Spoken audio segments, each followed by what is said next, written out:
Here, scooch that. Alright, we're all joining? Yeah. Okay, it's good vibes, good vibes. Good, yeah, bring good energy, no negative, no like something, no, that really I'm tired. Whenever you're ready.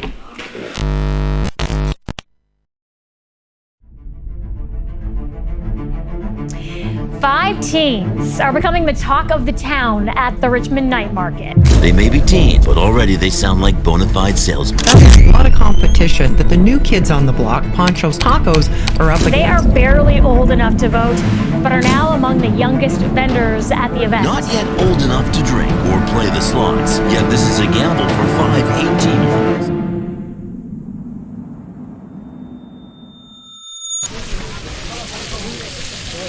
Our menu revolves around birria, which is like a Mexican slow-cooked beef, or like traditionally made with goat. We slow-cook our meat for 3 to 4 hours with a bunch of Mexican peppers, spices.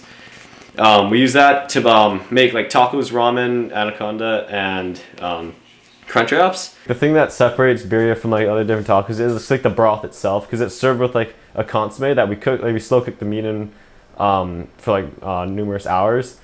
And it just adds a lot more flavor when you take that first bite. Taco itself, we get a corn tortilla. We dip it in the consomme itself, so it gets a nice crisp on the bottom. Cheese, meat, onion, cilantro, and then Matt's house chipotle sauce, and that's really it. Like, I think we focused on just birria because we wanted to get really good at one thing instead of trying to branch out. That was, I think, was a smart move by us. Just because, like, I seen people try to diversify too much, and you'll have a bunch of somewhat decent items instead of one really good item. And I think that's where we went well. We were looking at just trendy Instagram foods, so like the tacos, like the chicken tenders, like Raising Cane's. We were just looking at stuff like that, like super trendy food. Beer is like a Instagrammy like food. It's like trendy and it's like all over the internet. So when we thought in the Richmond Night Market, or like in Richmond in general, there's not that many good like Mexican food spots or like taco spots. And like tacos are like one of our favorite foods. We could be like totally different from something in the night market, like totally different demo, and hopefully get like a lot of traffic. Tacos in themselves are kind of just like a universally loved food, right? So you're not gonna see a bunch of people.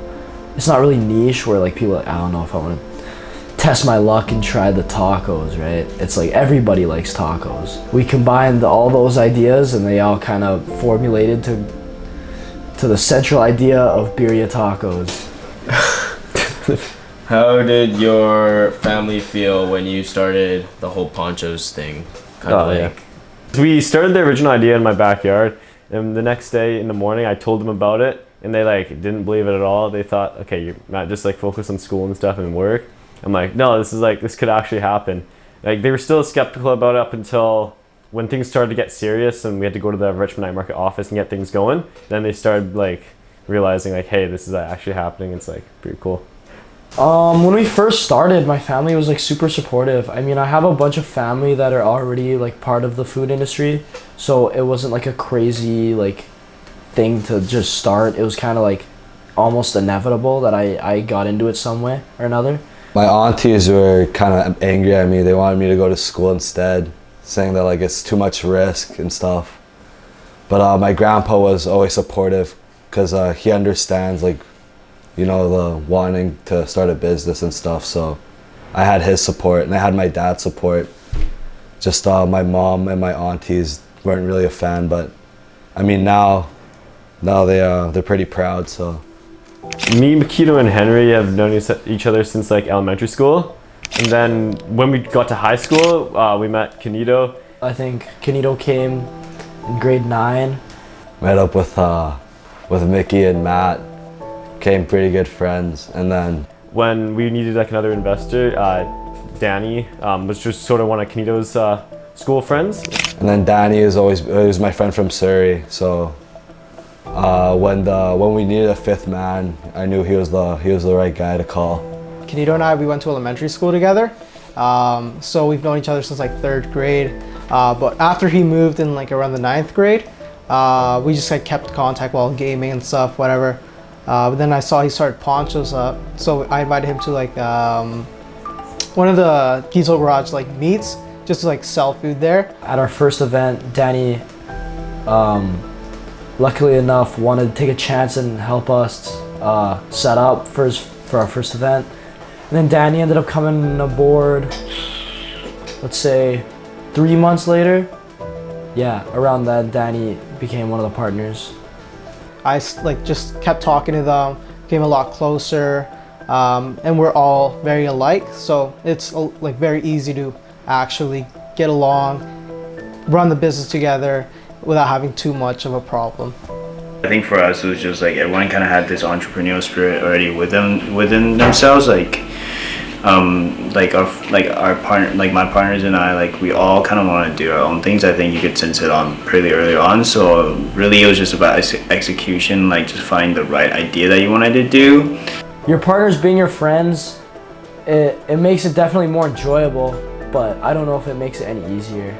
It just makes the process more enjoyable because like these are boys, right? So it's like if we're not making money, we're all not making money. So it's like it's fine. But having partners, definitely, if you're starting young, I think it was definitely a good decision to make. At the start, I was like kind of questionable. Okay, how many people like would want our tacos at the night market? Because it's sort of like a different demo from what the night market we imagined to be. At that point, we were still doing one night preps because we were like, oh, like this is fine. We can do all of it in one night. Turns out, no, you can't. We have to do it in 2 nights minimum. We did do like a few events in the past, like hockey tournaments and like little car shows, so we could kind of base it off that. But when we prepped that, we expected like, okay, if we sell this, it'll be pretty good, like be sufficient. So we prepped, I think it was like 60 pounds or something of meat, which seems like quite a bit, right? It's not. And then we'd show up to the night market Friday, we're like, yeah, let's go, we're ready to open. And then around an hour in, we're done. And then we just stayed and just walked around for an hour. But when we sold out that first hour, I'm like, hey, we got a product that can sell. We know that, but it's what we take from this moment moving forward. Like, okay, how can we like grow our brand and where can we take it forward where we're not selling out within a few hours? We showed up, we sold out like really quickly, and I was like, okay, like we got some on our hands here. Like these guys really like it. We've got nothing but good feedback. So like this could really, really work. So far, since the start of the night market, it's exceeded all of our expectations, I believe. We didn't know it was gonna like do this well, and then once we got that news clip, we were like, wow, this is real, like we're going. We emailed them, or I emailed them the night before we even opened, and then I got a response pretty quickly. And then they kind of were like, yeah, like we're gonna check with the night market where we're gonna record a few stalls and whatnot. And then we were like, okay, that's cool. I mean, hopefully we even make it on the news, right? And then they come, we met him at the night market. He came through, he recorded a bunch of B-roll for us. We mic'd up, it was really sick. And then I noticed he wasn't going around to any of the other stalls. And I was like, hey, are you gonna go another day to the other stall? He's like, no, man, like this special is like just for you guys. And that's when it all was like, wow, like, okay, this is sick. Like we're gonna have our own news special, like this is crazy. I thought they were just gonna like ignore us when Mickey had like emailed them. But walking like into the night market that day and like seeing the guy with the camera just recording Mickey and Benji, it was pretty cool. It was like, damn. That was like actually extremely surprising for me because I was actually in Taiwan at the time. So I was actually really happy though because I just thought I was like, okay, great, like we're doing great, like things are great. And then I heard, oh no, we're actually doing like crazy good, like CTV news, like holy crap. 5 teens are becoming the talk of the town at the Richmond Night Market. They are barely old enough to vote, but are now among the youngest vendors at the event. As they prep for day 2, the teens behind Ponchos Tacos at the Richmond Night Market are determined to have enough food this time. On opening night, they ran out within an hour. I see how much traffic this place gets, and I was like, I think there's an opportunity here. Day 2 of business, and they ran out of food again. This time within 2 hours. But the buddies, who get along most of the time, are intent on getting this and every part of their mini enterprise right. I think we aired on Sunday. None of us got to watch it, obviously, because we were at the night market. But after we got to see it, it was so cool. Like, it's probably one of the coolest experiences we've had this year.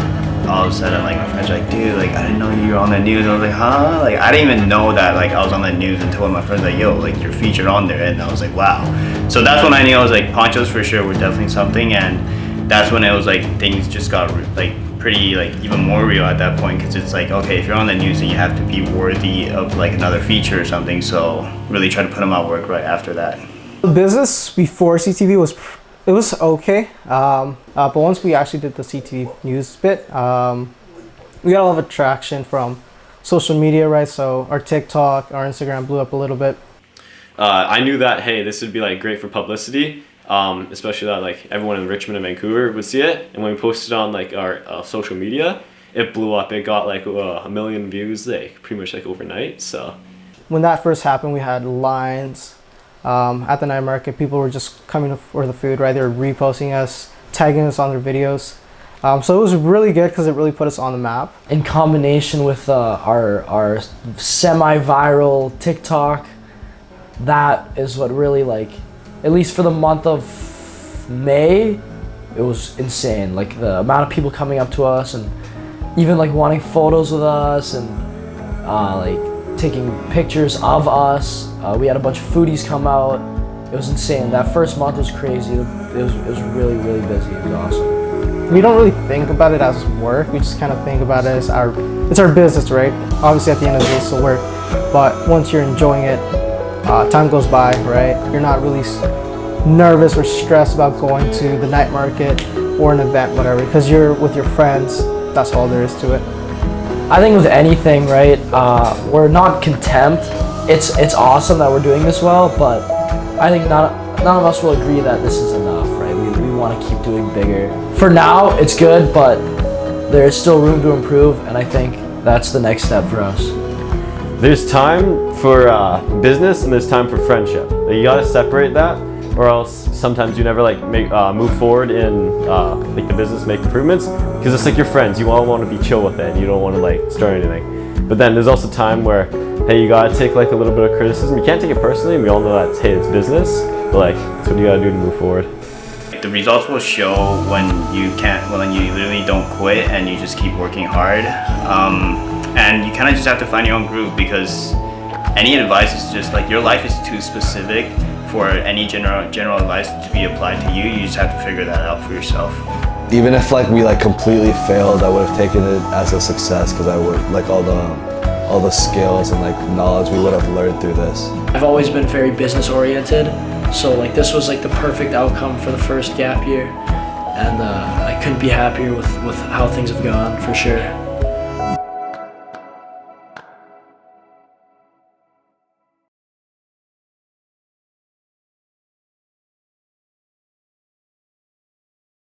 Will we be seeing Ponchos Tacos coming next year as well? We'll see, yeah. I think for sure we'll see Ponchos Tacos. We might see something else. We'll see. Some stuff is in the works though. Would you guys ever be branching into like another like territory in terms of like food, cuisine, and like that kind of stuff? Like, we'll see. We'll see next year. We'll see. It might. Who knows? It's in the works though, for sure.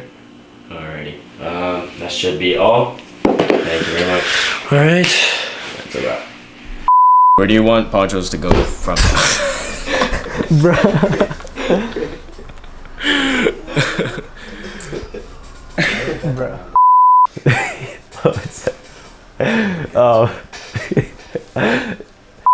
Yeah, we're like really happy with it, and then we're like happy.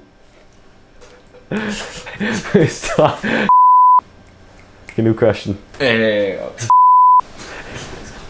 This will be in the blooper reel. Oh, good. It's very interesting. Oh my goodness, I just dropped all the rice. Shut up. I'll stand here. Stand here, yeah. I got you. Thank you. I see enough cheese for 3 tacos. Yeah.